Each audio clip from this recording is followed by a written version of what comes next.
It is time now for Session 1, titled Singapore Business and its Response to Key Trends. To moderate the session, we have Dr. Faisal Yahya, Senior Research Fellow at IPS and one of the scholars behind the research project on how Southeast Asian manufacturing firms are responding to the changing operating conditions in the region. After the scholars share their findings, the president of the Singapore Manufacturing Federation, Mr. Lennon Tan, will discuss the implications of these trends for Singapore-based firms operating in the region. We will end the session with a question and answer and encourage your active participation during this segment. If you would like to raise a question, please walk up to the floor microphones found on either side of the ballroom and introduce yourself and the organization you represent. To allow more people to participate, we would like to encourage you to keep it brief and keep to one question per person. Alternatively, you may submit and upvote questions online via the Q&A platform. AI technology will be used to generate real-time summary and key insights of the discussion. It will be shown on the screens at the end of the session, or you may scan the QR code on the back of your name badge to view the session summary. May I now invite Dr. Faisal and the panelists on stage, please.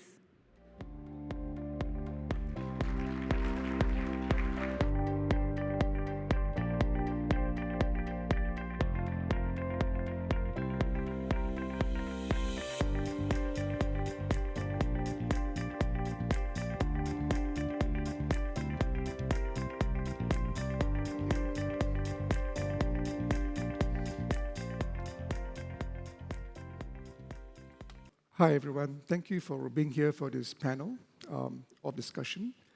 As we're just trying to set up, let me introduce you very briefly to our esteemed panelists. Their full biodata is in the program sheet. So let me just do a brief introduction. On my right here is Professor Soyeon Kim from the University of British Columbia. She is the principal investigator of the research project, as what Mr. Kok Peng Soon mentioned earlier. She's also the professor of the, she's the chair of the Korean Foundation as well, in the Department of Global Affairs and Public Policy. Next to her is Professor Edmund Maleski from Duke University. He's a professor of political economy in the Department of Political Science at Duke University. Next to him is Mr. Lennon Tan. Mr. Tan is the group chairman of Adera Global Group, and he is also the president of the Singapore Manufacturing Federation, so a very apt speaker to provide responses to the research by our esteemed scholars here. So with that, could I invite Professor Kim to give a presentation, please?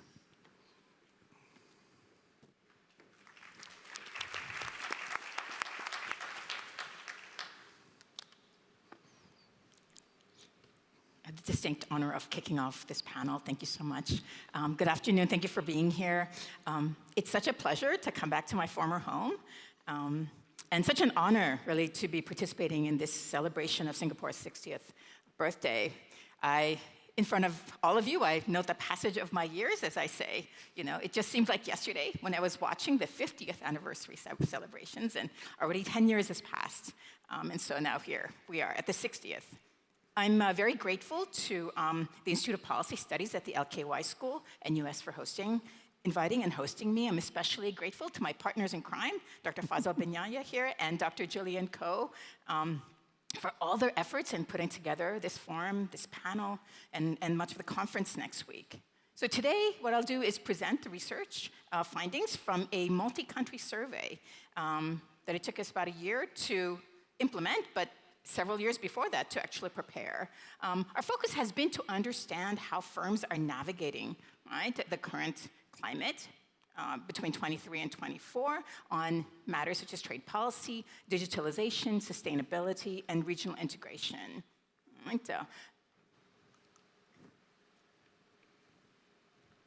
Thank you, compensating for my height here.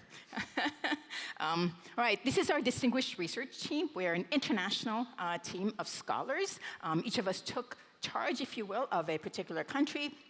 So our lead scholar for Singapore, Dr. Faisal bin Yahya; for Malaysia, Dr. Tham Siew Yan; for Vietnam, it's Professor Eddie Maleski; and for the Philippines, Professor Ben Graham and Ceci Cruz, and representing universities across the United States as well as Malaysia. I would also like to acknowledge the excellent research assistance provided by our 6 undergraduate and graduate research assistants throughout this time. And finally, we are very grateful for the financial support of the Ministry of Education and its support of this project through its Tier 2 grant program. In terms of overview, our survey aims to understand the challenges that manufacturing firms, foremostly in Southeast Asia, face, right? And we sometimes I'm sure it must feel like an interrogation, but when we interviewed firms and their views on things like trade agreements, human capital development, sustainability, and regional integration. We collected data across 7 ASEAN countries, so Singapore, Cambodia, Indonesia, Laos, Malaysia, Philippines, and Vietnam. For those of you who have experience doing firm-level surveys, this is a tough project. We had partners in every country, and we collected responses over 2,300. Right? In Singapore, our survey was managed in partnership with the Institute of Policy Studies and supported by really major trade associations and chambers in the country. Right? This is the profile of our and distribution for the number of respondent firms in each of the countries, and it also lists our partner survey firms in each of these countries. If you're interested in working with any of those, please do approach us to discuss, what I guess best practices, if you will, and what we have learned. All right. In terms of the respondent firms themselves, the sample, for Singapore at least, reflects the dual structure of its economy. So the prevalence of SMEs, the coexistence of multinationals, as well as small and medium enterprises. And these firms, this combination really dominates the business landscape as primary employers. And so we're very much informed and very much motivated to try to understand the needs and engagement of these firms with integration as well as simply business outlook throughout the region. Right? So on the first point on regulation and governance, this is one of the sections that we have in the survey. Perhaps the most important result here, the key finding, is that firms really care about tax rates, but they care about tax rates in the industry, not necessarily for specific firms. So they're much less interested in targeted interventions or breaks than they are interested in policies governing industry as a whole. And so not just taxes, but also regulations. Right? Unfortunately, trade agreements and such, international agreements, rank a little bit lower, if you will, in terms of importance. Now, in Singapore, the result is as strong, if not stronger, in terms of understanding the collective benefits that come from, say, engaging government to lower taxes for industries as well. Right? And in this, it is also our finding that business associations figure very strongly, right, in terms of mediating between the private sector and the state, as over 6% of firms allocate more than a quarter of their efforts, right, towards to trade associations and chambers and industry groups. Very few firms, right, work alone, so to speak, but they commit a lot of their resources to working with trade associations and chambers to advocate for industry-wide interests. Right. The next subject I'll be talking about from the survey is free trade agreements. And I'd like to contextualize this a little bit, all right? I'd like to note, perhaps Mr. Koch is, I think he's right. It must almost seem a cliche to say that we're facing unprecedented levels, right, and deep levels of uncertainty, right, on so many levels, right? And I would argue, and I've made this point in other talks as well, that transparency at this time is essential to navigating, right, and to communicating, if you will, our commitment to multilateralism as we know it. And in this connection, trade agreements are essential in terms of enhancing this transparency or preserving it. Even minilateral and bilateral deals do contribute positively in terms of communicating the level of commitment to multilateralism. I would say FTAs offer firms a structured and transparent and rules-based path to maintain access to key markets. And trade agreements generally serve as institutional anchors. They can be sources of institutional trust. Right? And they also lock in reforms and commitments to trade liberalization. Right? So on this note, one of the most important aspects of implementing trade agreements is, of course, the usage. Do firms actually use trade agreements when they export? Right? Or do importers require this, right, of their overseas partners? And what you can see is, so level in Singapore, a little over 20%, 25%, perhaps almost 30%. So you can read this in different ways. It's relatively low, or it could be relatively high. So the average is about 15% according to established scholarship. The average utilization of FTAs, right, for export is about 15%. So it's very high, if you will, think about that. So 10% above the average. On the other hand, we can also do better. Right? We can be like Switzerland, Swiss firms, right? Their FTA utilization rate is 62%, so it looks like there's lots and lots of room for improvement. So it is really important here to understand the kinds of obstacles, if you will, or the barriers there are to FTA utilization, which is sort of which really hits firms right at the border and in a very essential way, right? So we need more information, right, for firms to understand what kind of relevant FTAs there are. Right? For many firms, the export volumes are low enough. They do not cross the threshold, so they actually do not have obligations to certify, right, origin. Right? Now, a significant number also communicate that they do not really know how to apply for preferential tariff rates, but I would say I was just on Enterprise Singapore and I found their tariff finder, which was, I thought, an excellent informational tool. It says, tell us your product, and we will let you know how we can best navigate the FTA landscape. Yeah? So, in terms of sources support, how do we support firms so that they have better information, right? And the process is smoother. So, business associates, such as suppliers and clients, but government agencies, as well as trade associations and chambers, figure very importantly, as well as legal firms, and I guess there are a few who do not think they don't need any assistance. But you can see that many firms do look to government and to business associations, as well as business associates, for help with certifying the origin of their products, that is, and being able to claim, right, the preferences that come under the trade agreements that we have in play so far. Right? And finally, the last note, we look more broadly at the region itself. We're at the third decade now of the ASEAN Economic Community. And at the last ASEAN Summit in May in Malaysia, right, it looks like ASEAN as a community, right, as a whole, as a group, is looking very much ahead, right? The Vision 2045, right, commitments, right, and deliberating on what is to be achieved in the third decade of the ASEAN Economic Community all seem to suggest, a strong continued commitment to moving forward with regional integration as it was originally conceived, right? So in doing this, for the firms, they do acknowledge, especially Singapore firms, a lot of improvement, a few benefits to be gained from improved investment access, right, to expanded export markets, as well as digital connectivity and access to skilled labor. Right? But 89% of them, a whopping majority, want it also to be upgraded, right, in various ways, to be expanded. Something for ASEAN officials are here to be noted in terms of deliberating on the strategic plan for the next decade. Right, so improved regional investment facilitation, streamlined regulatory coordination to keep pace with this really fast-changing, really hard to keep up, out-of-breath moving world. Yes? So the key takeaways from these three sections on regulation and governance, FTA utilization, and regional outlook.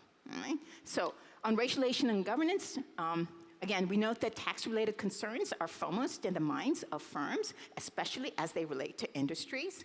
And in terms of FTA utilization, it's quite uneven across the region, right? But oftentimes procedural, right, factors seen as somewhat cumbersome, if you will, as obstacles for firms. But in doing this, business associations and public agencies become very crucial sources of FTA support. All right? In terms of regional access, I forget. I'm going to go a little bit off script and make a claim out there to put out for discussion.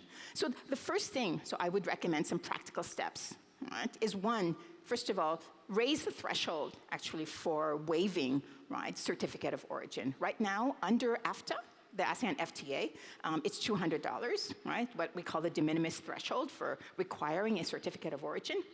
Under CPTPP, it's $1,000. So any firms exporting below these values, right, are waived from having to produce a certificate of origin. My proposal is that one may raise this further, right, in order to facilitate trade, especially for small and medium enterprises, right? The next thing, right, is, if it has not been done already, is for ASEAN to undertake really a review of the ASEAN single window, right? It was designed to facilitate and to harmonize, right, customs procedure across the ASEAN region. I think it's time to take stock, if it is not being done already, right, to assess how smoothly, right, this process is going, right? And finally, looking even more broadly at the Asia-Pacific region, right?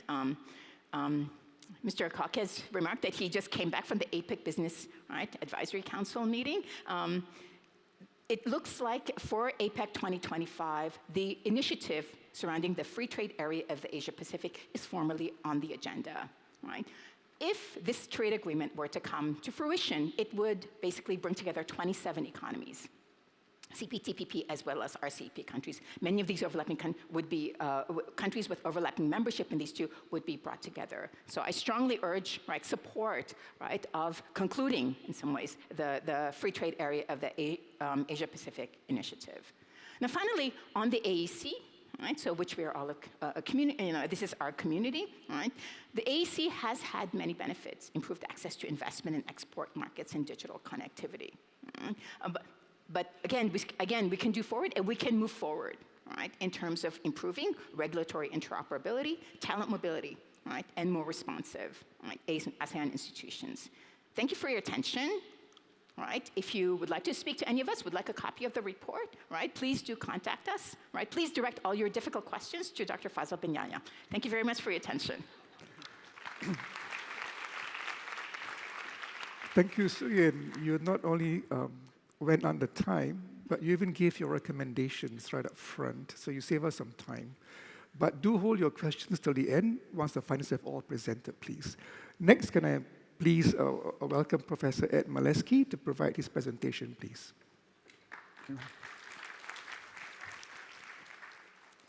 I'm so grateful for the Institute of Policy Studies and the Singapore Business Federation for making this possible. It's really exciting to be here today.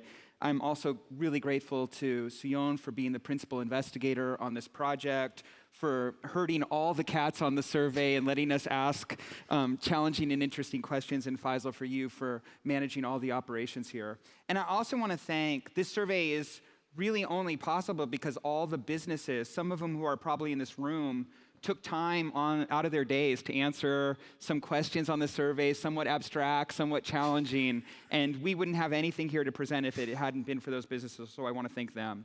When Faisal invited me here, I thought, he probably told me the truth, but I thought it was a small, intimate conference where I would be sharing my research identities with some businesses to get some feedback on our results.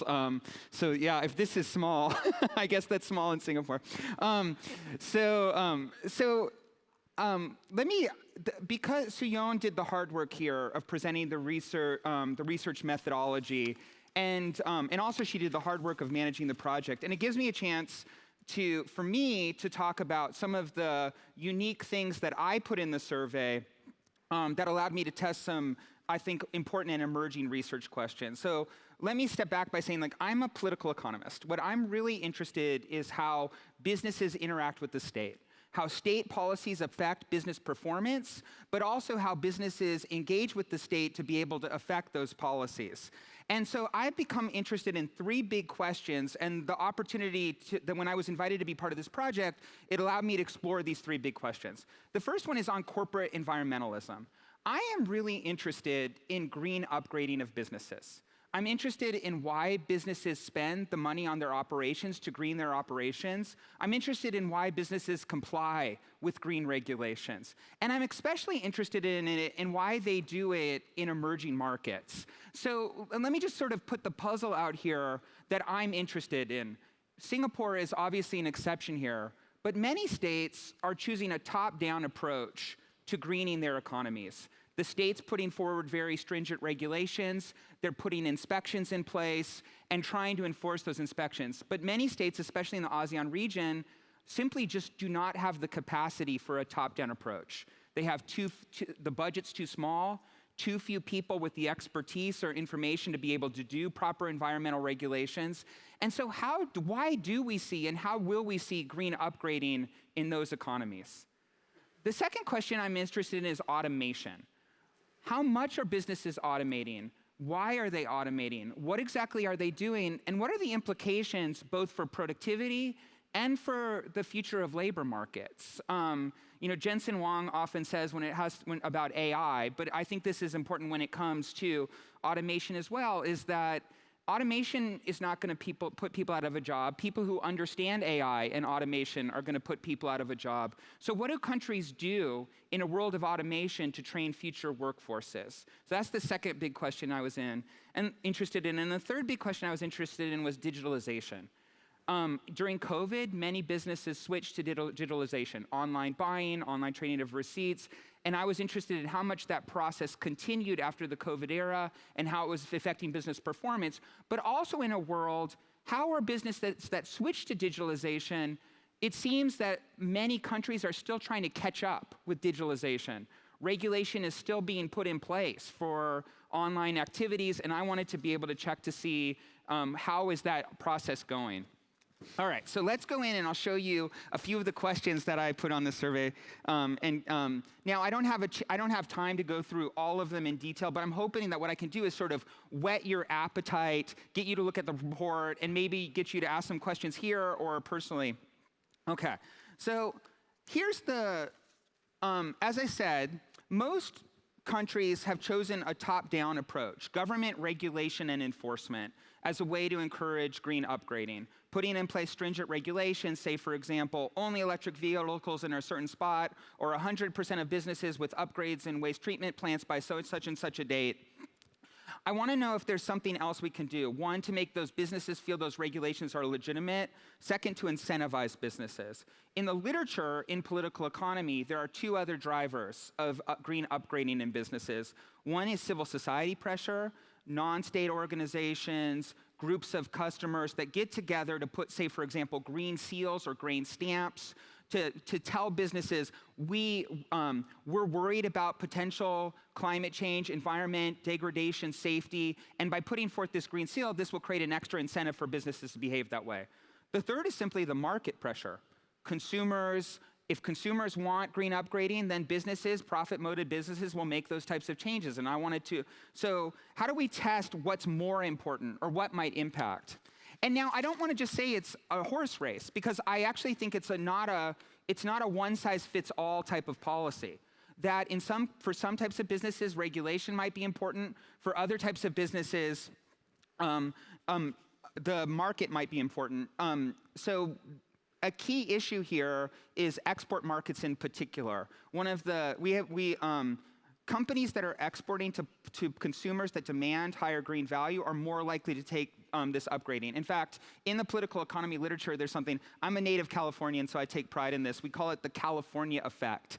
The idea is that if you want to sell in California, because California has such demanding consumers, that as a result, you take the upgrading that businesses take to engage in sales to California, actually, because it's costly to do that, usually spreads throughout their entire business and operations and supply chain, so you see green upgrading across the operation. Okay, so what did we do in the survey to get at this question? First, I just wanted to say, there is some variation in the share of businesses that are exporting, and that's an important moderator, so I want to look at that. You can see here, of our sample, close to 78% or 79% of Singaporean businesses are exporting. In Malaysia, in Vietnam, and in Cambodia, it's 41 to 49%, and then it's a little bit less. Our sample in Indonesia, which is a random sample, we didn't see a lot of exporters from Indonesia, and it's probably because in that random sample we got a lot of small domestic-oriented businesses. So we took all the businesses and then we subjected them to, in the report we call it 4 scenarios. So they were randomly assigned. We took advantage of the large sample size. And so each of the firms, before they answered the environmental module, they were exposed to one of these. Only one firm, only one incentive. So the first firm was just a control group. They learned their national government cared about sustainable economic development, but they weren't exposed to any of the 3 types of pressures. The second one learned about increasing regulatory pressure, that top-down approach.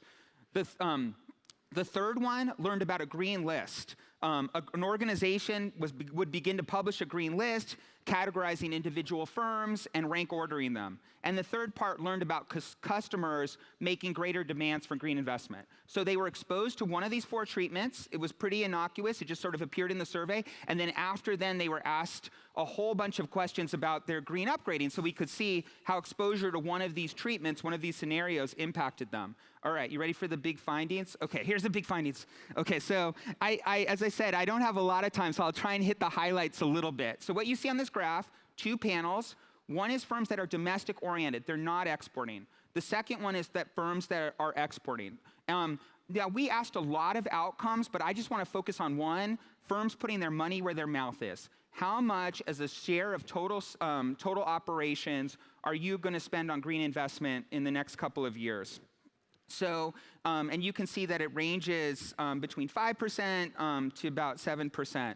So first thing to notice is that export-oriented firms were more responsive to all the treatments. Okay, that's the first thing to order. Domestic-oriented firms, you can see the control group is actually bigger than the regulation and the green list, right? So with that domestic-oriented firms, they weren't motivated by either of these 2 treatments.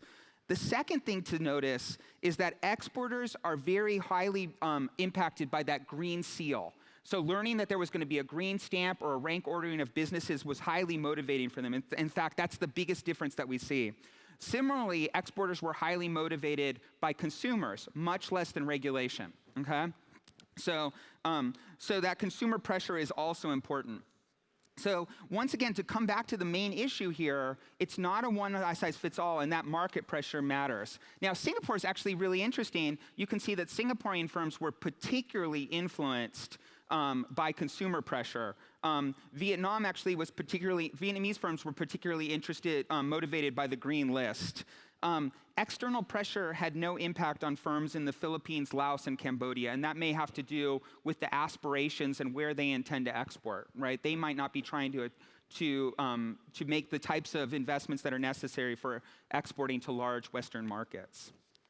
All right. You might be interested in what types of green upgrading firms engaged in. So once again, this was responsive to the treatment. Overall, cleaner production technology, wastewater, and improved wastewater were the most common treatments. If firms were exposed to the regulation treatment, they focused more on wastewater upgrades. If they were focused on the green list, they focused more on clean technology and training employees. And if they were exposed to customer pressure, they focused more on training managers, which I think is really interesting. All right, let's move to automation.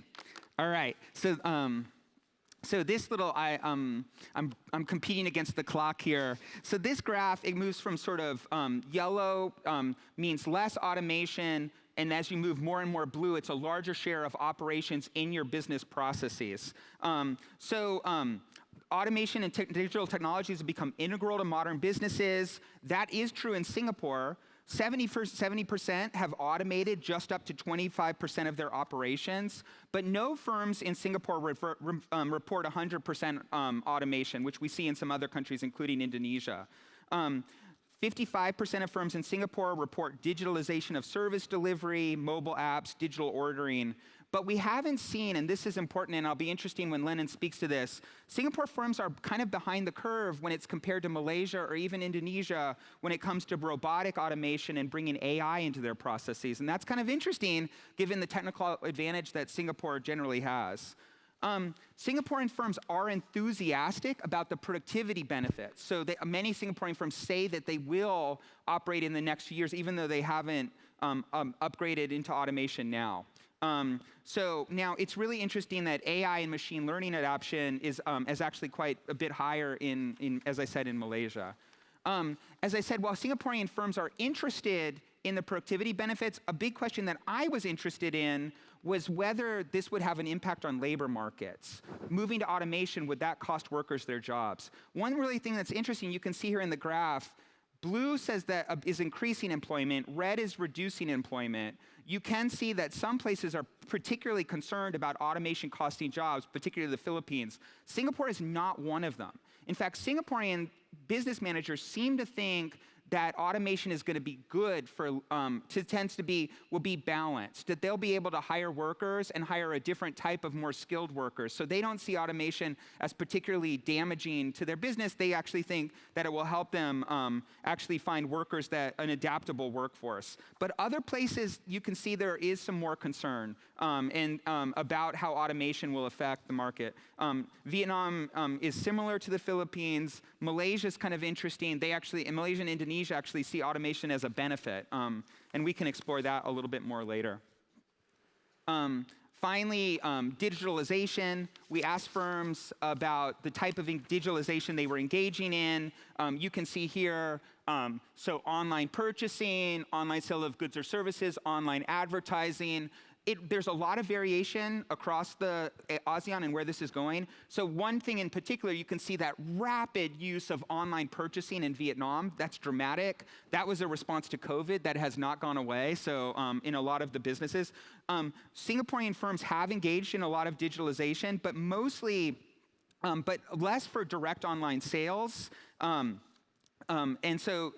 So they don't actually have it for as many of the activities that other businesses have. As you can see across the way here, sale of goods or services tend to be higher for Singapore compared to other places. And so one interesting question here is, why are Singaporean firms not using digitalization across all of these different operations? Is it a question of technology? Is it a question of adaptability of the workforce? The final question has to do with regulation. So we asked firms about whether encountering different types of regulation and how that's affecting them, whether they think that regulation is a burden or a benefit.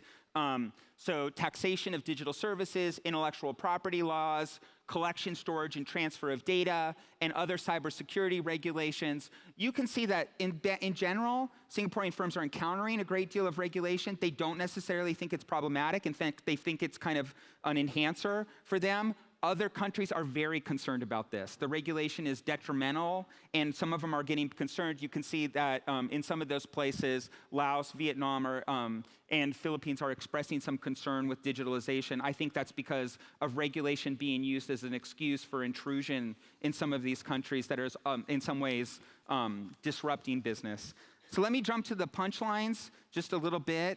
So there is a common challenge across ASEAN in how to encourage economic growth, but create a business climate that's suitable for both business growth and innovation while encouraging environmental standards.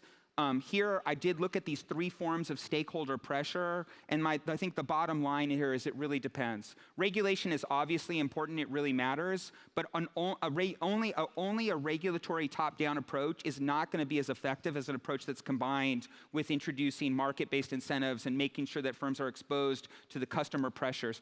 Export market's an easy one, but I think there can be more to introduce local customers to share that same sort of pressure. And we'll talk a little bit more when Lennon gets up here. Automation and digitalization have become a part of the business environment. They've been built into a lot of business operations, but there are some challenges here and some real questions, I think, both from a productivity perspective and also from a regulatory perspective of why Singaporean firms have not adopted this as much as other firms in the region. So thank you very much.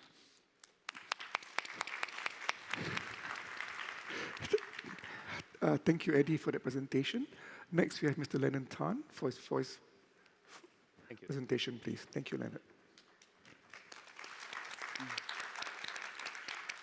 Good afternoon, distinguished guests, colleagues, and friends. Thank you, IPS and SBF, for organizing this pre-conference forum. Well, I thought maybe before I start, since I represent the Singapore manufacturing companies here in Singapore, to give some perspective of manufacturing sector in Singapore. A lot of guests, when it comes to Singapore, does Singapore even have manufacturing company? If you're going to ask. So just for those who may not know, but actually manufacturing is quite a key pillar in Singapore economy, right? So we are 20% of GDP, and we hire 470,000 residents working for the sectors. So it's quite significant. Plus, we are not stopping there. In the year 2020, we launched Manufacturing 2030 Vision, right? At that point of time, that was 5 years ago, we want to increase the manufacturing output by 50% in 10 years, right? And right now, we are right in the middle. We are 5 years from that target. Are we on target so far? And the answer is yes, we are on target in our 2030 vision. Okay?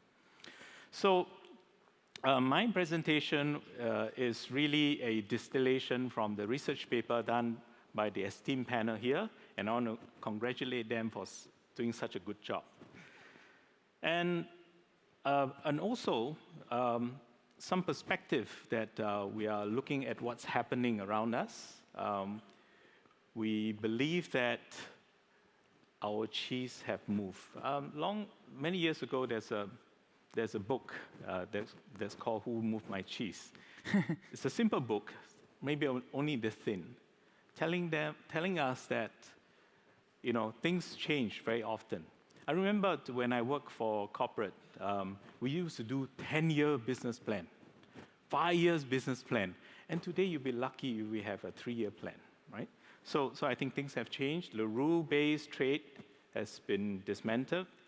Countries are adopting protectionism policies, and the US tariff, we believe, once set, is unlikely to go away because they are onboarding all the manufacturing, and for the manufacturers to stay viable, they cannot remove this anytime soon.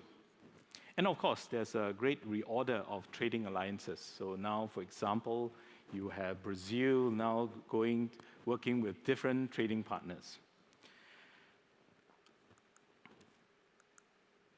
So in terms of the reports,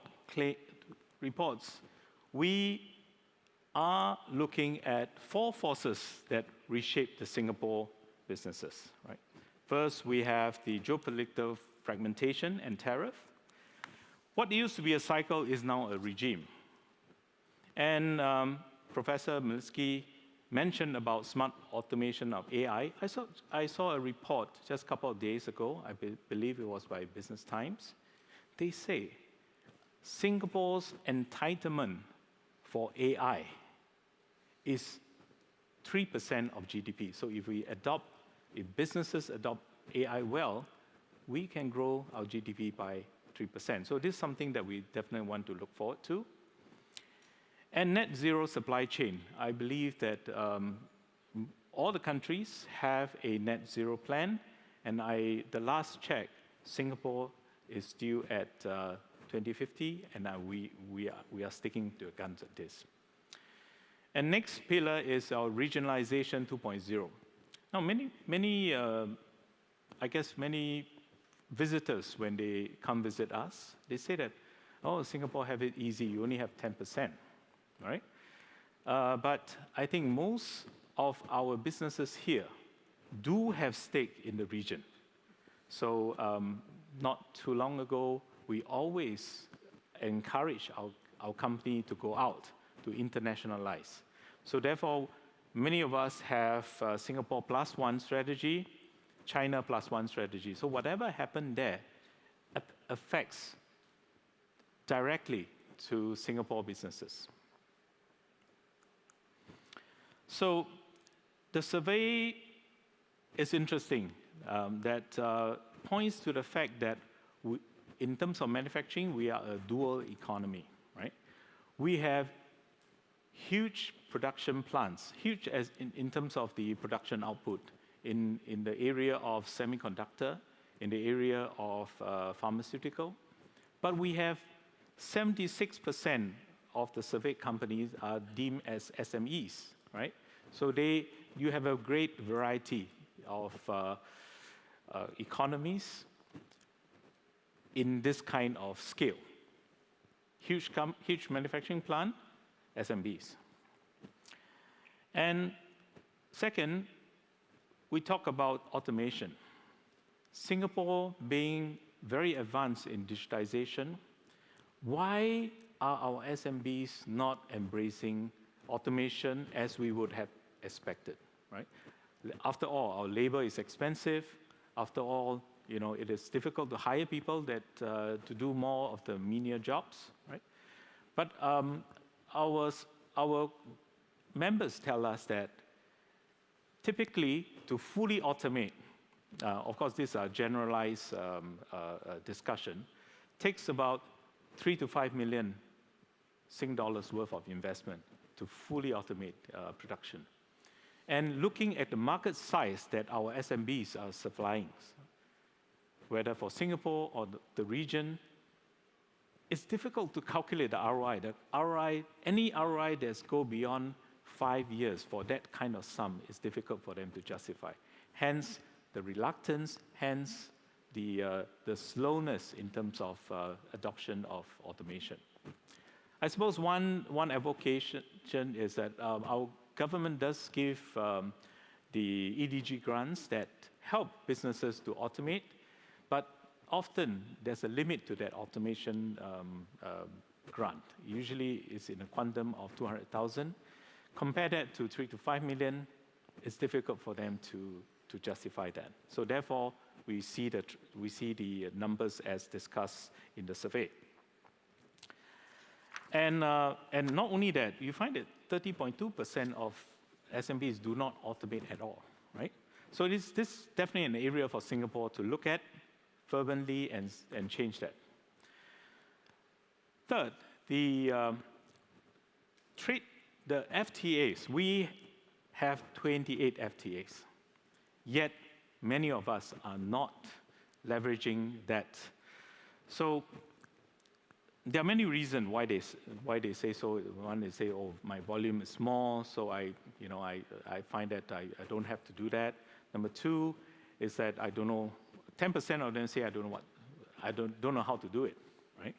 And so on. So this is definitely an area, especially under this tariff environment, definitely an opportunity for SMBs to look at the FTAs seriously and to gain maximum benefit out of that. Now, for the ESG ambition, our survey finds that if you have a queen bee kind of customer that you are supplying your products and services to, it is definitely a big motivation for the company to adopt ESG adoption. So the next, how to accelerate automation and innovation. I think one of the way to adopt automation is definitely to give more incentive for companies to automate. And we definitely want to definitely encourage customers to leverage on the grants to do all the surveys as well as exploitation of automation to fully realize the productivity and justification of ROI. Sustainability is no longer a footnote. It is actually a revenue prerequisite. This survey shows that customer pressure is the most potent lever, and definitely we agree with that, right? So there's also multiple incentive for company to leverage on green loans. And this is definitely a positive mood towards encouraging companies to take up ESG as one of the strategy.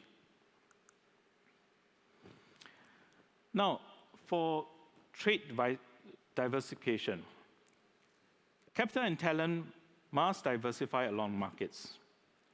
Although firms anticipate deeper automation, 40%, as the survey says, do not expect the change in terms of reduction of headcount, right? In fact, 27% of them foresee hiring growth. So automation does not ultimately equal to job losses. At least this is what we believe. Winston Churchill reminded us that to improve is to change. To be perfect is to change often. So our strategy we must relook at our strategy very often to see how we can adopt new technology and new skills.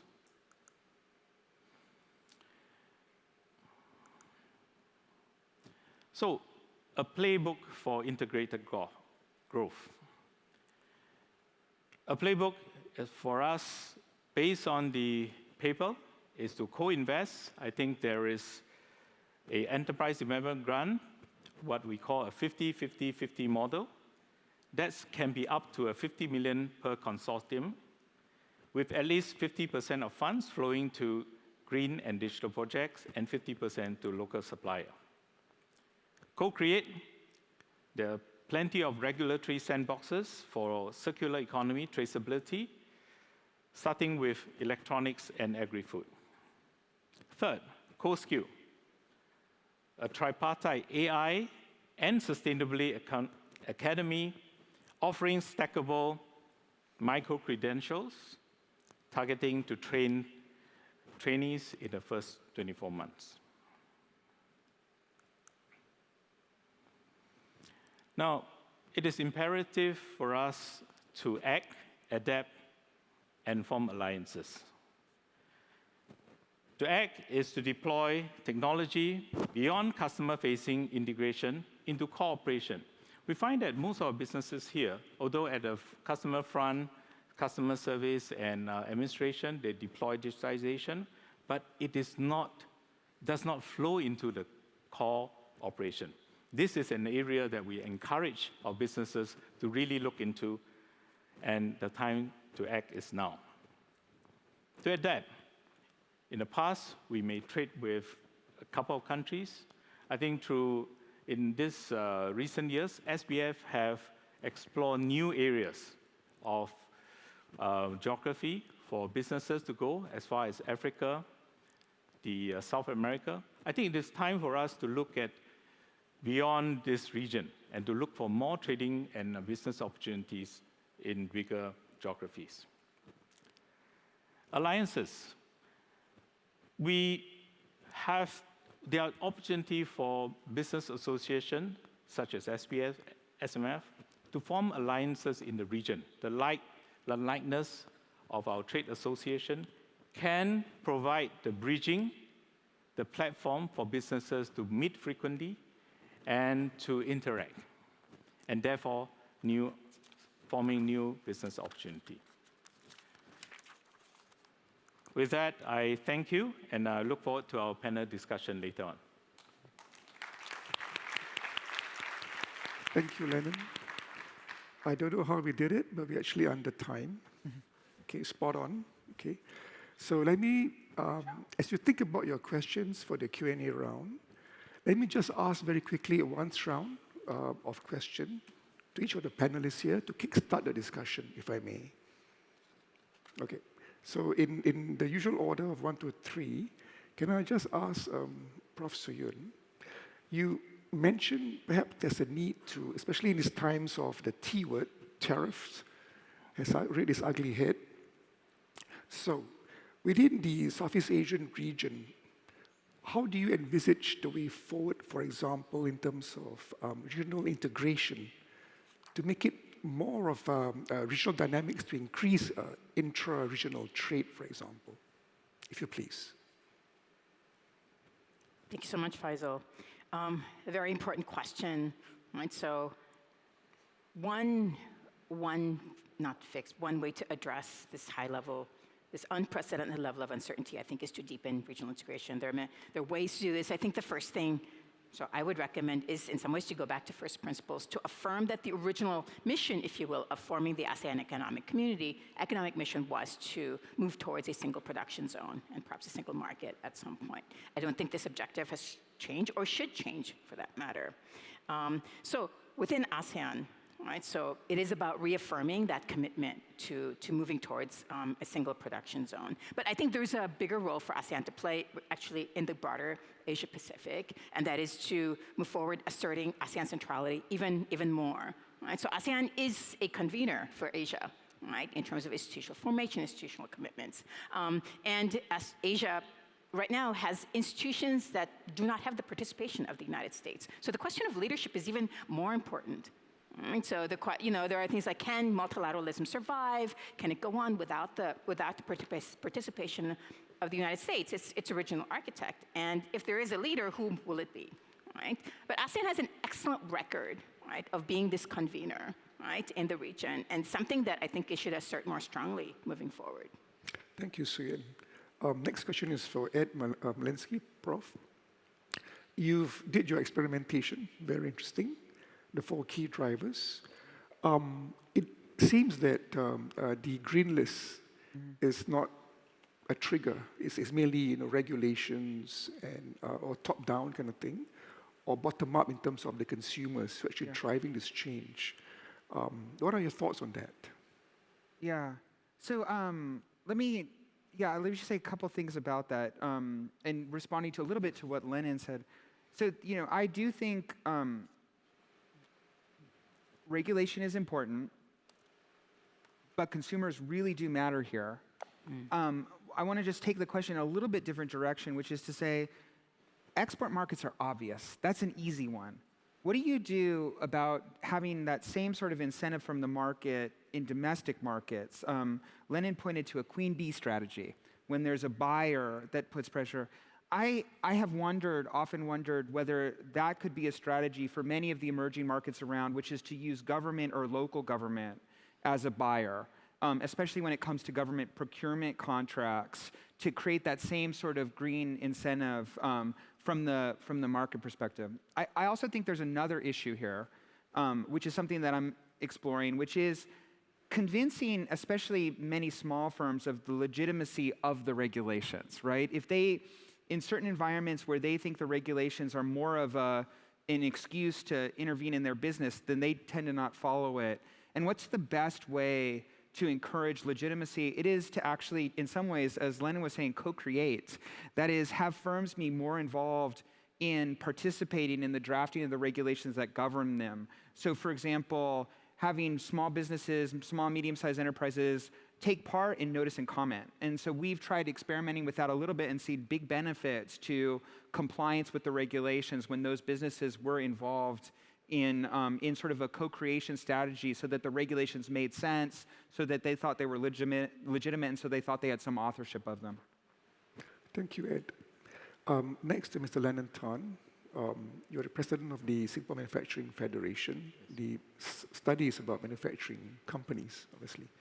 So what are your thoughts in terms of the kind of duality between the SMEs that are also manufacturers, as well as the larger ones that produce semiconductors, for example? Is there no in-between? Or, are we shifting more towards either-or kind of aspect? Thank you, Dr. Faisal. In fact, this duality is fairly unique in Singapore, because I think our EDB has done a very good job to bring all the multinationals setting up.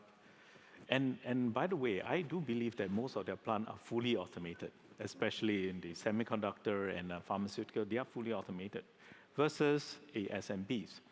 And that's why in the association, we are forming this platform that we call, well, for the lack of a better name, MNC SME Alliance.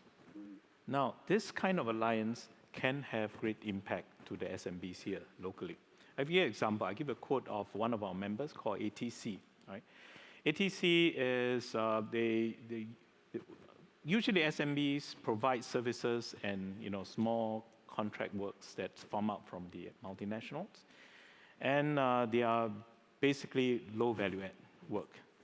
But through this alliance, ATC was able to work with local MNC, no doubt, Singapore Airlines.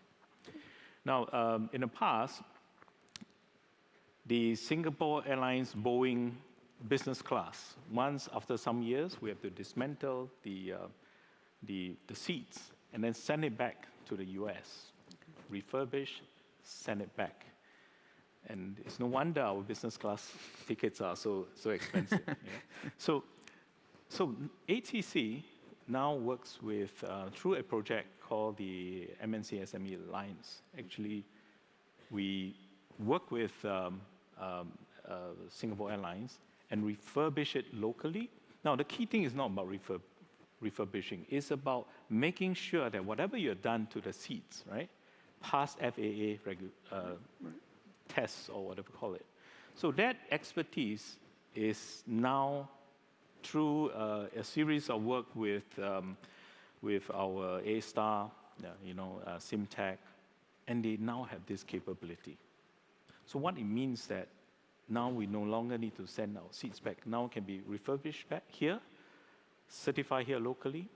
Now guess what happened to ATC right now? Do they only do for Singapore Airlines? Now, no. They can now, suddenly their skill sets really go up there, and now they are able to serve all the regional business. So through this kind of alliance, we hope to balance out the MNCs who are here, and we'll uplift our local enterprises here.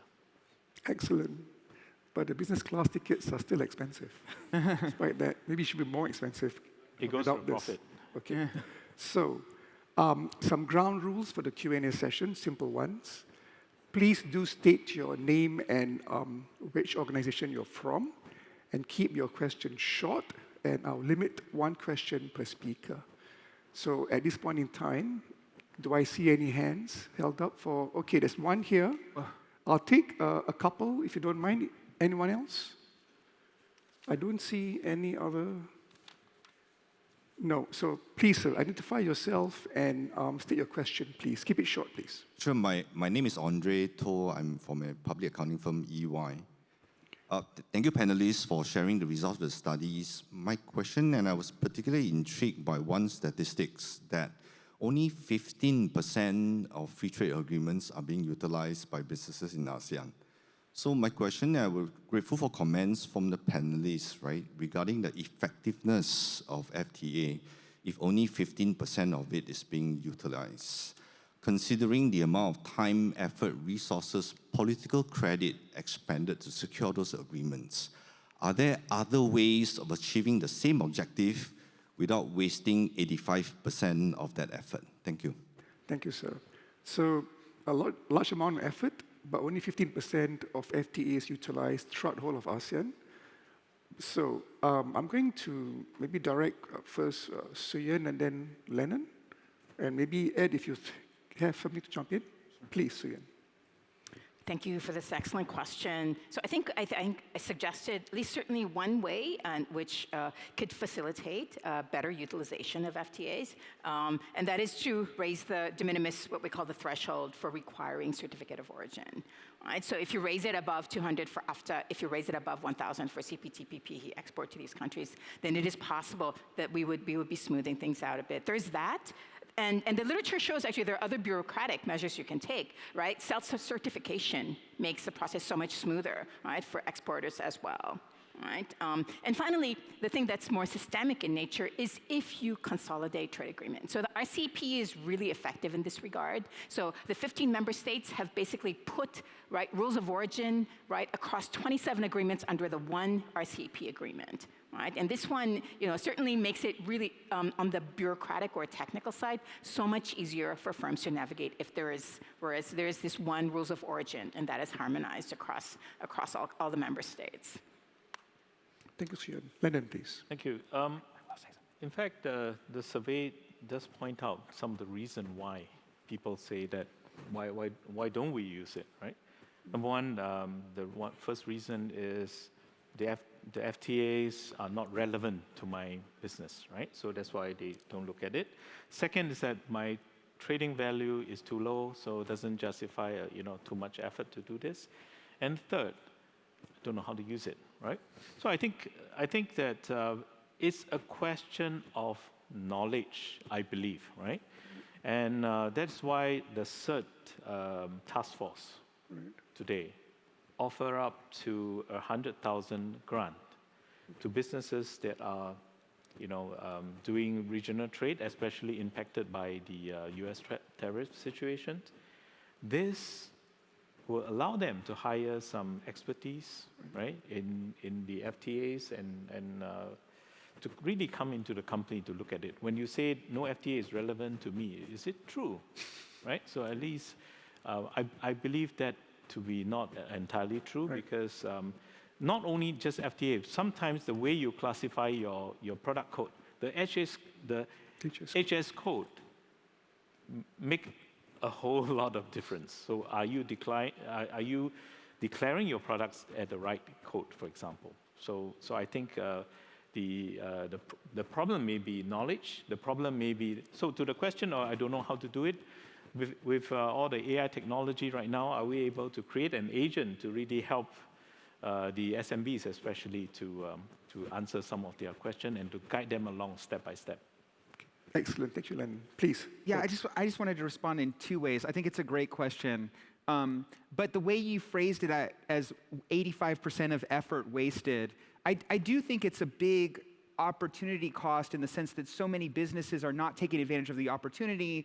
And for many of these SMEs, there's a lost opportunity to sell abroad. But I do want to be careful about this because that is 15% of the respondents to the survey, not 15% of Singapore's export revenue, right? And I do think that there are big firms that want to export for which it is useful to negotiate these because they can take advantage of it. So I think that might be the more appropriate calculation for considering the effort of the negotiators. And the second thing I would say is that these free trade agreements have become much more complex over time and are dealing with more than just certificates of origin and free trade, but they're dealing with investment issues. They're dealing with bias towards state-owned enterprises. They're dealing with arbitration issues. Like when you look at what's in the CPP, TPP agreement, so I do think there's much more here that requires a lot of negotiation that is helping businesses across the board and helping businesses in deeper ways, and especially for the businesses,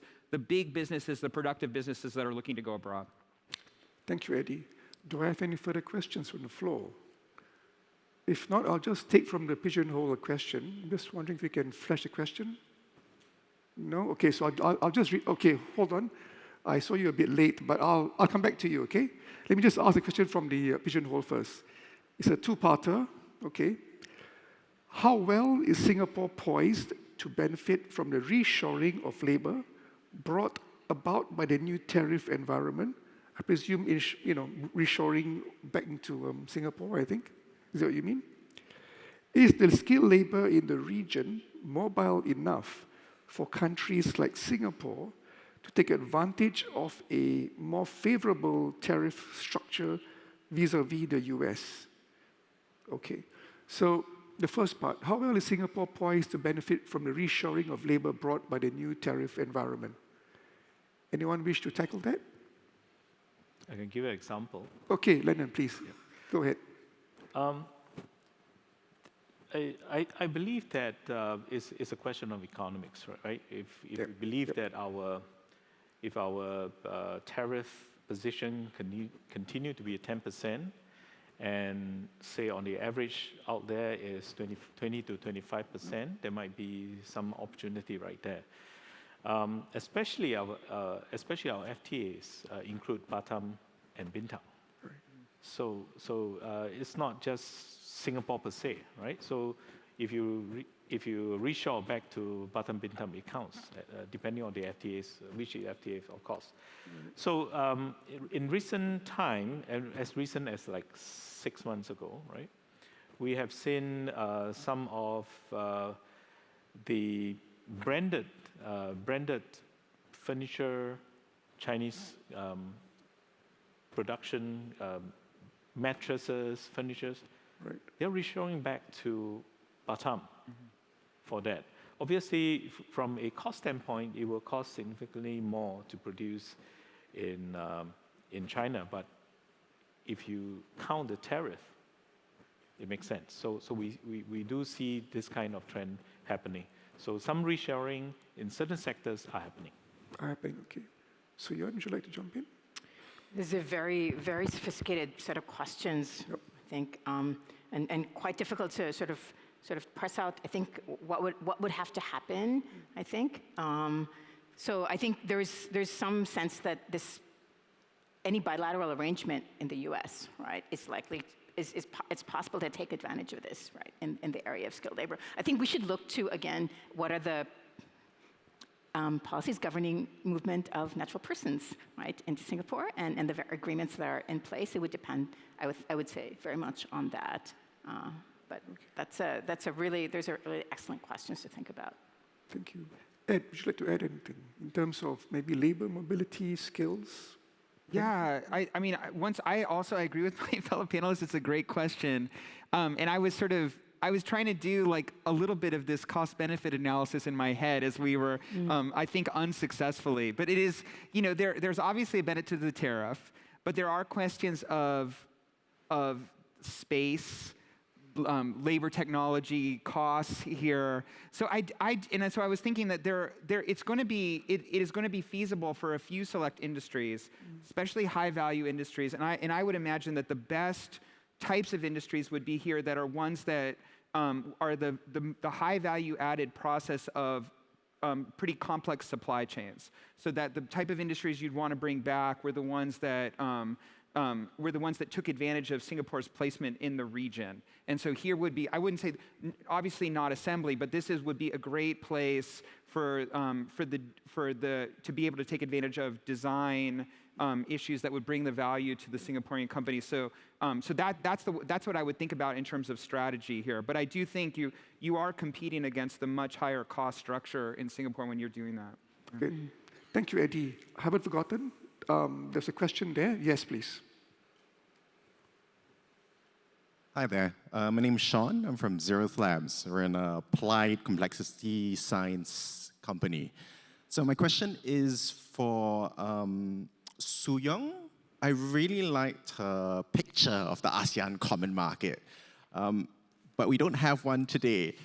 So, yeah. So what do you see as maybe the single biggest political or institutional barrier that's held us back from it for the last, I think, almost 58 years? And are there any specific concrete structural reforms that might help to shift things? Or is the new tariff situation the right thing we need? And now's the time to strike. Thank you. Institutional barriers, structural reforms. Go at it. Thank you. I guess keep them coming. So I would say I would tackle that on two fronts. I think one is the political, and that is what is holding ASEAN back from becoming the single market. I think ASEAN has been most successful because it has always recognized that national sovereignty, right, is still more important than I think.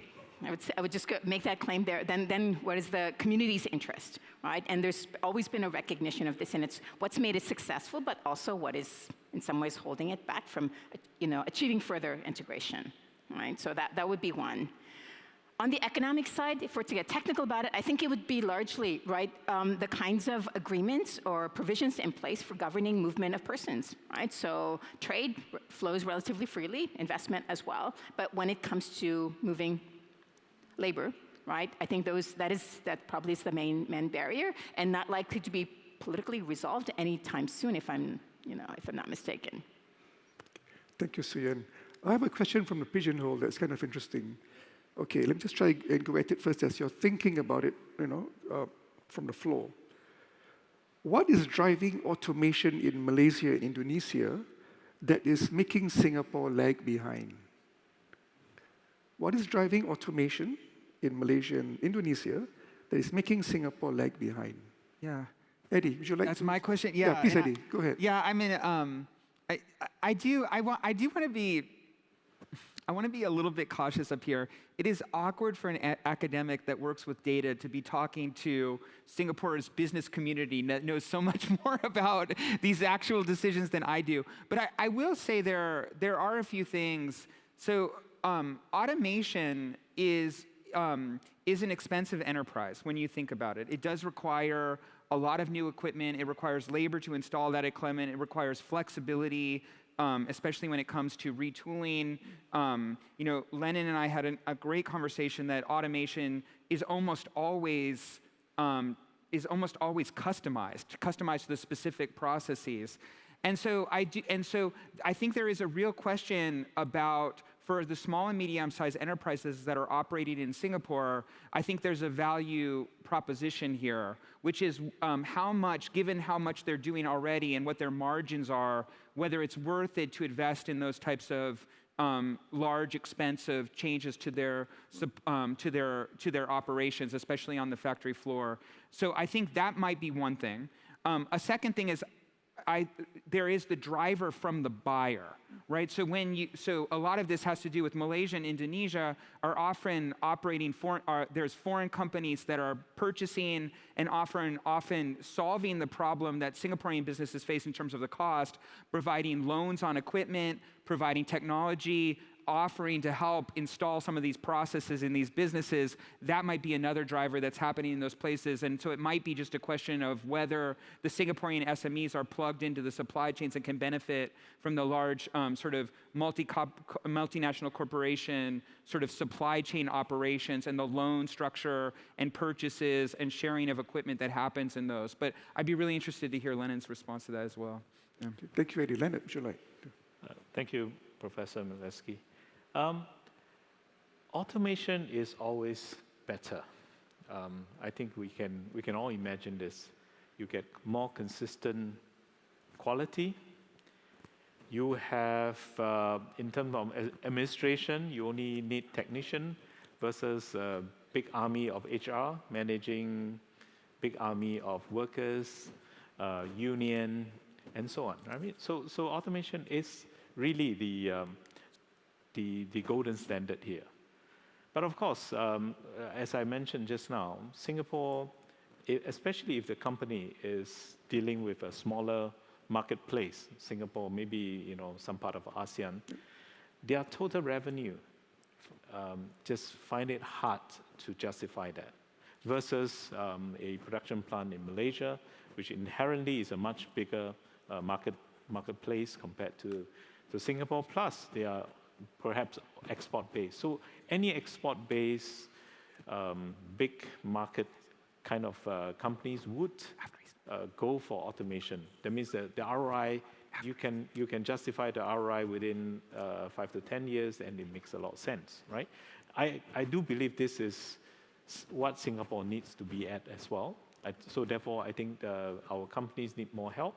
They need more, for example, shared risk loans with the government backing up some of this automation and so on. I think this in the long term, that should be our direction.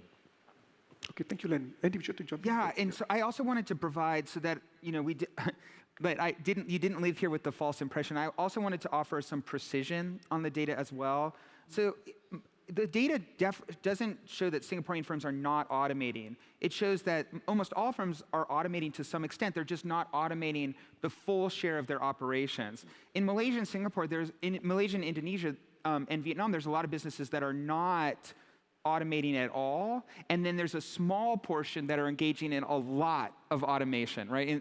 And making big bets on automation, engaging a larger share of their operations, and making big bets on robots and AI. So there's also we shouldn't be comparing the average Malaysian and Indonesian firm to the average Singaporean firm. The average Singaporean firm is actually a little ahead. It's just that in our survey, there's a few firms that are making big bets on automation in these countries. Yeah. Okay. Thank you, Eddie. Yes, please. I just want to add one point. There's one area where we are automating very quickly and very thoroughly. You look at all the shopping malls, all the maintenance, you can see all the automated cleaning machine. Yeah. So there are some areas that we are doing well, right? So you have especially the cleaning services, maintenance services.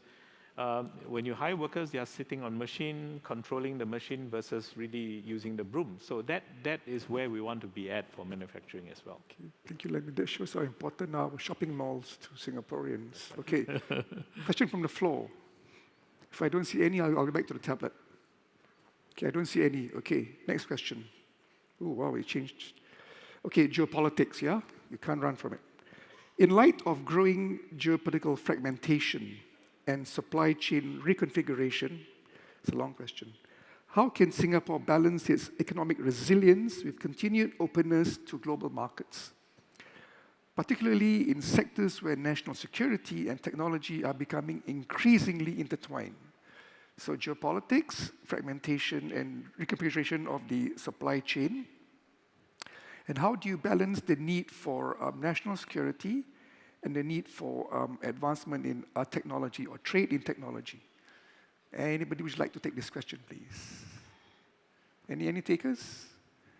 Maybe I'll just, the operator, Lennon, would you like to take a stab? Well, I'll try. So, Thank you. So I think when you talk about national security, of course, the priority is national security versus efficiency versus cost effectiveness. So if you look at a particular member of ours, Singapore Technology, so obviously only some business go through them. Right. So I think when that happens, you don't talk about efficiency, and you talk about security. However, what Singapore Technology is also doing is working with local businesses, farming up some skills that are not as sensitive, right? Certain part of the supply chain that is not as sensitive, and they can farm out that, and then also at the meantime bring up the skill level of our SMBs. So perhaps that could be a compromise for those more sensitive businesses. So essentially to unpack the parts that can be open, kind of shared technology to lift the standard of that particular tech in that particular space. Thank you, Lennon. That's right. You guys are very shy. Any questions here? I don't see any. Do I see someone running to the table? No? Yes? Are you asking a question? Yes, you are. Okay, catch your breath. Okay. Question, please. Who you are and where you're from. Hi, I'm Prajna from RGS, Raffles Girls.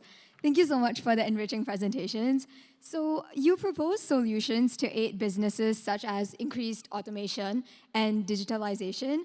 This may cause some negative effects like job losses, as has been pointed out. So my question really is what you all think is being or can be done to counter these potential negative effects. Thank you. So the displacement of employment jobs with regard to the tech advancement. Yeah. Eddie, sorry. Oh, I can. Shall we try take your first and then you, Eddie. Oh, thank you. Go ahead, ladies first.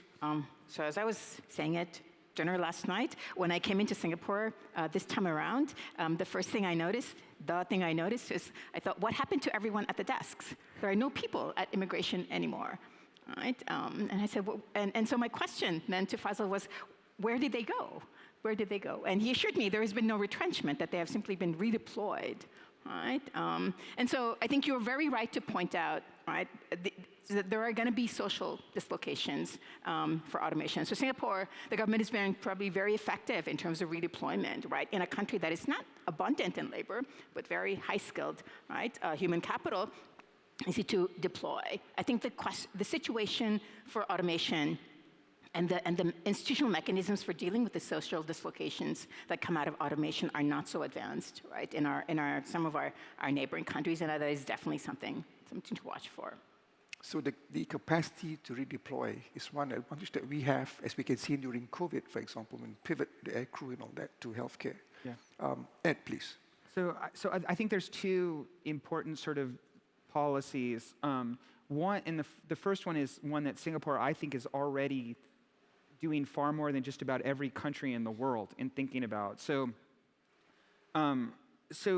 this is about training for the future, thinking about education as continued learning, realizing that your high school and university education is not a reservoir that you sort of drain over time, but technology is changing so fast and people have to be continually ready to upgrade. And so what Singapore is doing with its skills future and putting in place these initiatives for constant upgrading, constant training of the labor force to be able to readapt and redeploy, I think is really important.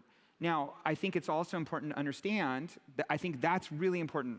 And I hope other countries follow in Southeast Asia follow that lead. And in fact, I think that my own country, the United States, has been particularly problematic at doing this. But the second one has to do with Singapore is a graying population. There are people that are not going to be able to upskill. There are going to be people that don't have the capacity to make these transitions, and so that means there are going to be people that are left behind. And I think this is important. This is a socio-political issue right here. If you have a large group of people that have been left behind by these changes, and so I do think all countries in the world have got to start thinking about a permanent basic income, right? For people, as you know, automation, digitalization, the benefits of AI, global integration are going to bring large benefits, and it's really about making sure that those benefits are redistributed and people are not completely left behind in this process. And permanent basic income, I think, is one strategy for dealing with this. And I think we're just going to all have to be more open-minded about this as we move forward, because this is going to be a growing problem. Okay, thank you, Eddie. Would you like?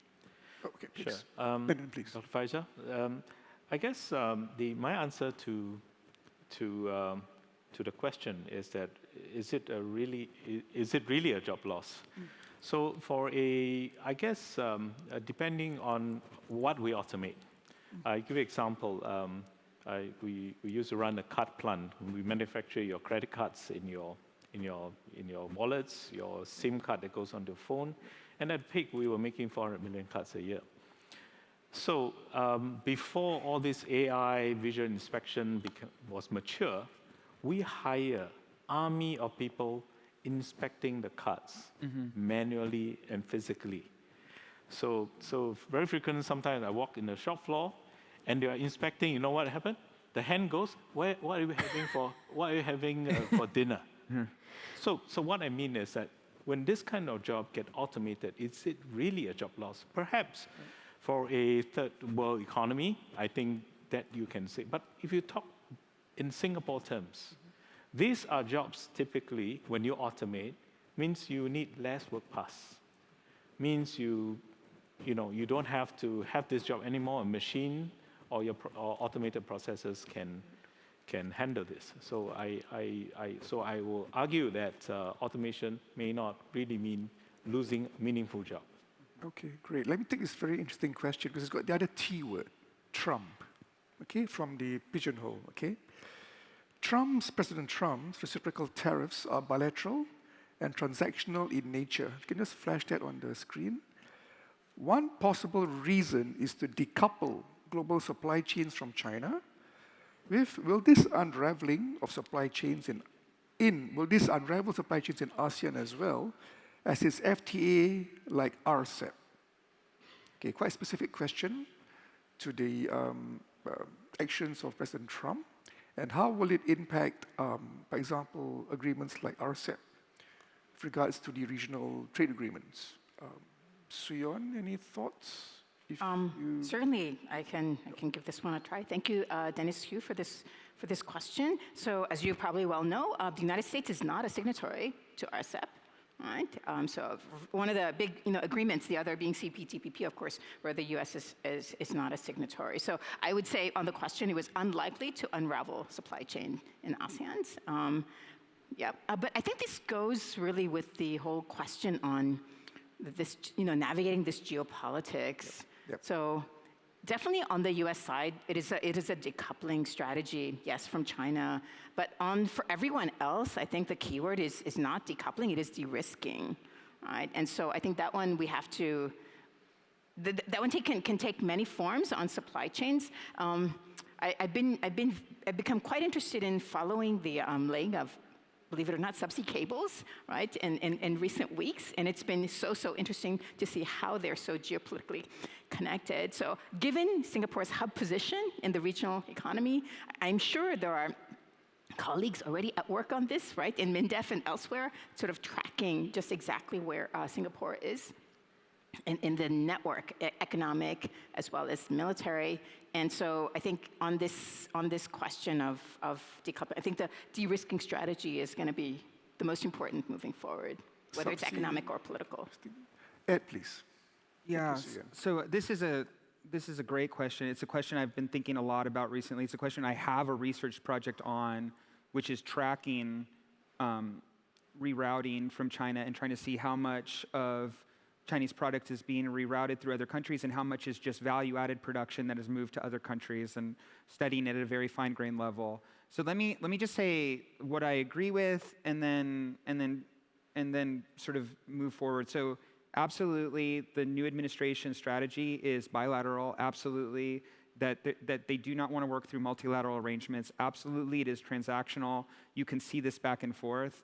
There are definitely policymakers, and you can see it with the announcement for the tariff arrangement with Vietnam. There are definitely policymakers that are trying specifically to break the links to China. That's why it was that 20% on exports and 40% on transshipment, even though transshipment was very poorly defined. We don't know whether transshipment is 1% of inputs from China or 100%. There's no idea, and maybe it was left ambiguous intentionally. So I think the first thing I'll say to this is, just when you study this the way I have, it is going to be darn near impossible to unravel these supply chains quickly. So, in Vietnam, where there has been a large surge of investment and a lot of countries relocating production, not the relabeling and putting a Made in Vietnam sticker on it, but even those companies that are trying to do things within the rules of the tariff are still buying tremendous amounts of Chinese inputs, right? Because they have always relied on those Chinese inputs. They went from a China plus one strategy to a China through one strategy, where they're still buying heavy levels of these intermediate goods. And given the flexibility of Chinese production processes, given the ability of Chinese to manufacture at that type of scale, it is going to be darn near impossible. So if there is an unraveling, it is not going to happen fast. And so, and I think if there is an unraveling, it will be incredibly disruptive. So my hope is that U.S. policymakers understand what exactly this might unleash, because I think a lot of you are, I'm sure a lot of people in this room are thinking about these particular issues right now. I do think whatever happens, I can say this as American policymakers on both sides of the divide are moving to friend-shoring, more secure supply chains. This is the type of language that you hear. So you can see you'll see more of this going forward, regardless of the administration, unless hopefully people start to look at the data a little bit more carefully. So this will be the post-Trump legacy. Yeah, forward. I think even moving forward, there's still going to be what has been unleashed. Just like what has been unleashed previously, the dependence on China as a component producer, that can't be changed quickly. What is happening now because of the U.S. will not be reversed quickly either, right? The changes that are being made as people respond to this is not going to be something that's going to be undone tomorrow. Just think about what it takes to relocate investment, to relocate supply chains. So and I hope we just don't see this big, I could go on for days, but a swinging back and forth would be horrible for the global economy. So it's like a domino effect. You can't put the genie back into the bottle kind of thing. You cannot put the genie back in the bottle, and you can't put two genies back in the bottle. Yeah. Lennon, any thoughts, please? Yes, in fact, this is a very good question, and we have discussed about this internally quite a bit. We think that after 1st August, I think most likely most of the companies or countries have to do two sets of supply chain. One set of supply chain is de-risked supply chain.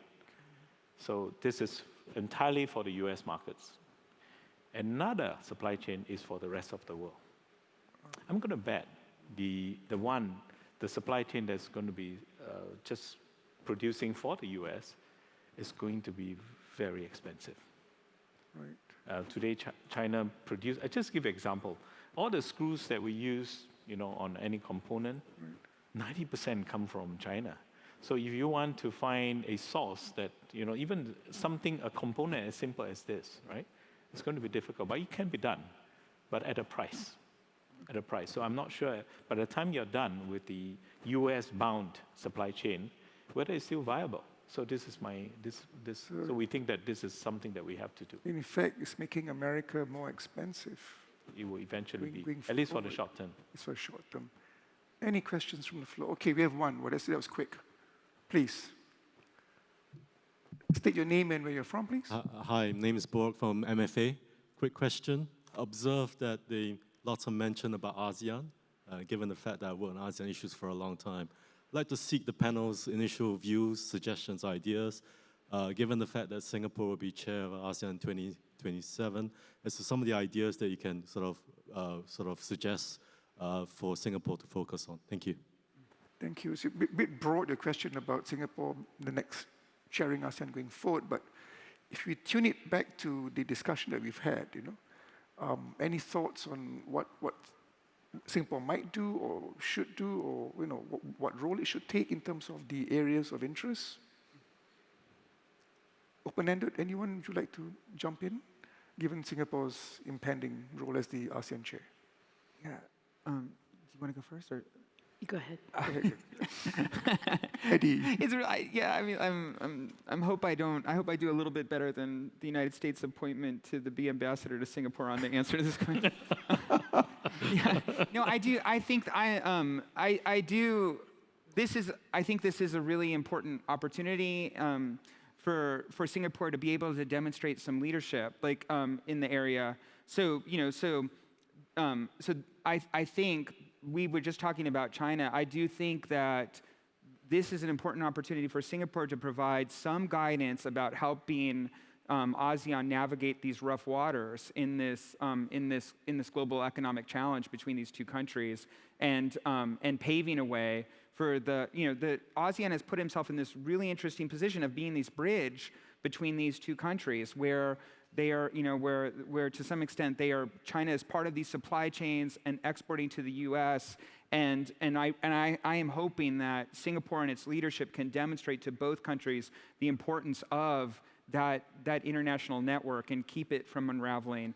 I do think that Singapore has an important role to play here in security issues in the region, about helping provide some guidance and stability when countries within ASEAN are potentially battling over ancient monuments, and some countries in ASEAN are still dealing with the repercussions of a major civil war. I think leadership here and putting and helping some of these, being to some extent an honest broker here, and using Singapore's tremendous economic leverage to be an honest broker in these deals, I think is also going to be critically important, because Singapore has a unique space here. And then third, many of these things we've talked about, but Singapore is uniquely positioned as the wealthiest, the technologically most sophisticated, the ability to actually put in place opportunities and trends that Southeast Asia can aspire to. And so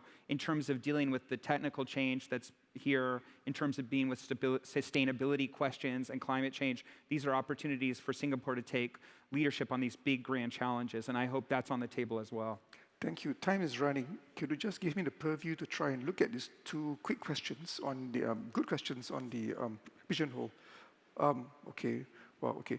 In terms of sustainability measures now, with the change in US policy on net zero, how should small countries like Singapore adjust and adapt their roadmap and policies? A bit open-ended.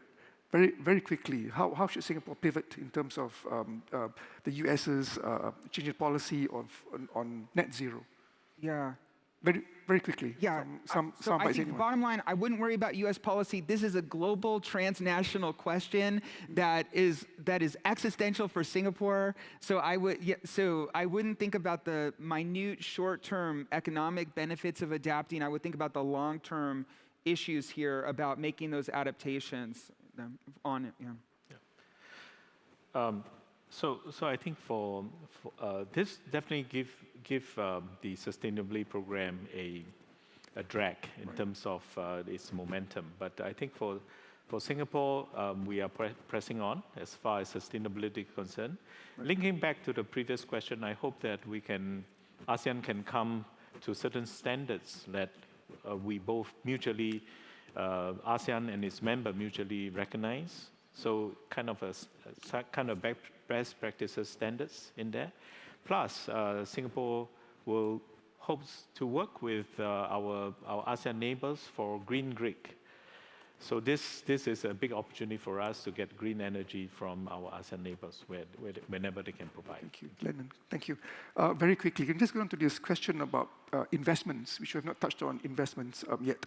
In your research book, in the potential for the region to benefit from FDI flows, both intra and inter-regional, in today's geopolitically fragmented environment, did the survey have any specific insights on this in terms of investment flows? How do firms in the region feel about prevailing investment barriers? Okay, in terms of the research, do you see the realignment of joint venture capital (GVCs), facilitating FDIs from the investments in the region? Okay, some thoughts on this before I actually do a rounds off. Would you like to tackle, Suyen? Sure, Please. sure. So our survey did find that that firms in the region, right, did benefit a lot from the AC in terms of increased investment opportunities. Right? So to contextualize it a little bit, this is an important result given that overall global FDI has been falling. At least that's the report, right? From the I believe it's from the World Bank. They put out a report that FDI globally is decreasing. So we've also seen a couple of things. So FDI into the United States is increasing as a result of the tariffs, right? Many big firms like announcing $20 billion in the auto industry. And so a lot of these announcements that are likely to come. The question is whether, right, we are going to see the diversion of like FDI into Asia. I think right now, everyone is kind of waiting to see, keep waiting to see what's going to happen with the tariffs. And my sense is that there's too much uncertainty for anyone to really invest with much confidence anywhere. So I think it's a holding pattern for now. Okay, thank you. Well, we're in the red zone, but let me just try and, let me quickly do a once round to, from the panelists here. Your key takeaway or recommendation to the audience, especially the policymakers and the business leaders here. What would you like to see? I know, Suyen, you had a pitch, but anything to reinforce that or something different? Just one. Oh, sure. So I want to go back to the question from our MFA colleague here, which was a really important question. 2027, given how quickly things are changing, every day is different, so 2 years seems like 2 lifetimes. Right? However, I can say one thing on Singapore's role in particular. So Singapore's been a pioneer in terms of governance of the digital realm, right? The Digital Economic Agreement is one of the, it's a first of its kind, and Singapore, right, with New Zealand and Chile, right, are the signatories, and countries have acceded, countries have in some ways emulated these agreements. So I think where Singapore can take a leadership when it comes to its chairmanship would be in terms of advancing or progressing, right, governance of the digital economy. Okay, thank you, Suyen. Eddie. Yeah, I guess I'll say that, the answer, we've been talking about these big global challenges. The answers are not obvious. They're highly debatable. But what I will say is that ASEAN as a region is one of the most powerful economic regions in the world, has the ability to be very influential on the world stage. And so putting together a common voice and common solutions for these problems across the region, I think will move the world in a better place. Excellent. Thank you. Lennon, please.